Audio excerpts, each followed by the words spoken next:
Welcome back, guys. Now we will talk about Chapter 4, Early Societies in South Asia. So South Asia is basically the Indian subcontinent in what is today India, Pakistan, and Bangladesh and the surrounding area. So back before all this existed, there was this one Harappan society. And Harappa was really just the civilization in the Indus River Valley, which is located in India. Also, this Harappan society, we don't really know much about it because writing back then was not yet translated to today, so we don't really have much evidence of what they were doing writing-wise. However, we know that they lived around the Indus River, which runs through North India, and this river really has its sources at the Hindu Kush Mountains and the Himalayas, so it definitely has a lot of water sources. It also had rich deposits, but it wasn't as great as the Nile. But along this river valley, there was able to have agricultural cultivation, specifically wheat and barley. So those were sort of the main food crops grown there. Also, a while later, they had cotton for textiles, and even today, India is a pretty big textile and cotton manufacturer. Also, a complex society of Dravidians, which was a group located in South Asia, existed around 3000 BC. So we really don't have evidence about a political system, but we do know of two big cities, and these two big cities were Harappa and Mohenjo-Daro. And these cities were really big. They had forts and a large granary. They had big streets, marketplaces, temples, public buildings. And one of the most interesting things is these two cities were the first ones to have public toilets and public sanitation. So houses, they would just really flush their waste away, and you wouldn't even see this until Western Europe so many years later. So that was definitely a first in South Asia. Also, you had standardized weights and measures and architectural styles and brick sizes. Really, this was just a really complex civilization located in South Asia. But eventually, ecological degradation led to a subsistence farming crisis, and then the city sort of just started dying out. And another possibility is the natural catastrophes such as floods or earthquakes, but really to this day we don't really know.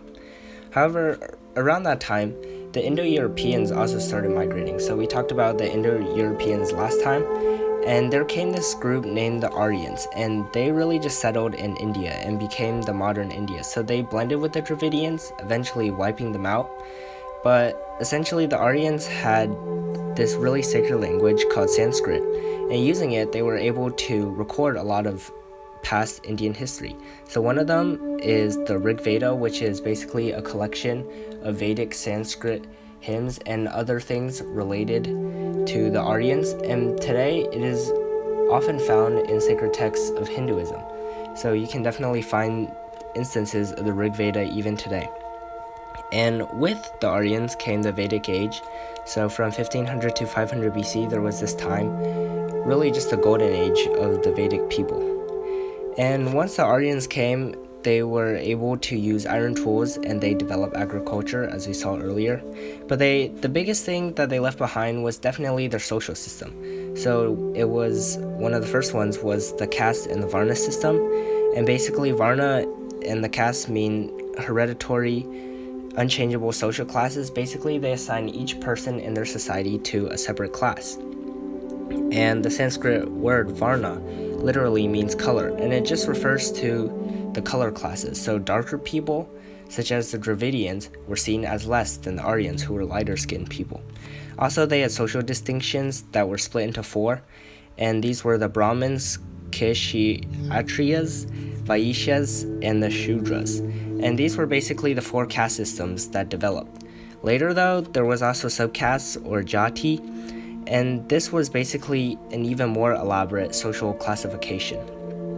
And these subcastes really helped determine occupations. So like the people at the bottom might be delegated to sweeping waste or cleaning up the streets, while the ones at the top were really just the leaders. And this really had a big effect on India, such as eating, communication, behavior. And it also, in this caste system, social mobility was difficult. So it was really hard to move between castes, but it was still possible. And usually it was a result of a group and not an individual effort. So if people worked together, they might be able to move groups. And also foreign people who lived in South Asia could themselves find a place in the caste system. And like many other societies at the time, India was patriarchal and a patrilineal society, so men had all the power or most of the power.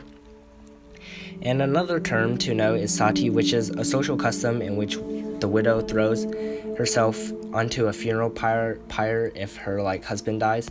So that's just a good vocabulary word to know.